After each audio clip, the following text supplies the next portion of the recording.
Donc, je suis Laurent Grison, je travaille à IFPEN, un centre de recherche et innovation dans les énergies nouvelles, et je suis président du syndicat national CFE-CGC Pétrole.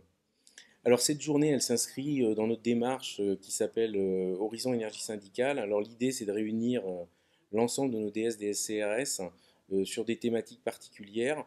Aujourd'hui, on va dire que c'est un moment particulier puisqu'il s'agit en fait de préparer notre argumentaire et notre stratégie pour la négociation salariale de branche, donc de l'UFIP qui a lieu demain. À la base de ce format, effectivement, Horizon Énergie Syndicale, moi j'ai toujours dit qu'il fallait faire rentrer de l'oxygène dans le syndicat CFE Pétrole. Et une des façons de faire, c'est bien sûr d'inviter des intervenants sur les sujets, les problématiques qui nous intéressent.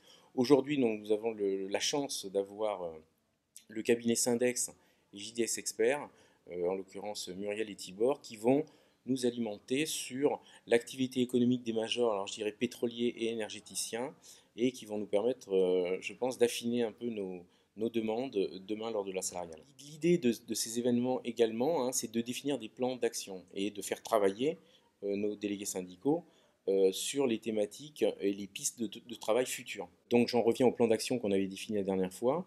On avait décidé effectivement de remobiliser les délégués syndicaux de la branche négoce, hein. À nouveau, je rappelle qu'on représente aussi la branche du négoce, à savoir 15 000 salariés. Et bien cet événement a eu lieu ici dans les locaux du Citizen AM. Et ça nous a permis effectivement de travailler sur l'avenir de la branche négoce. Dans le même ordre d'idées, je veux dire, on pense bien sûr à réfléchir sur l'attractivité des jeunes vis-à-vis de notre branche. Et donc on réfléchit en 2022 à organiser des événements de ce type, mais ciblés sur les jeunes. Une autre piste de travail, mais qui sera en distanciel malheureusement, c'est nos délégués syndicaux, en fait, les dom-tom, c'est-à-dire les ultramarins, auxquels on doit, à mon avis, hein, s'intéresser particulièrement. Donc on essaiera de faire ça aussi en 2022.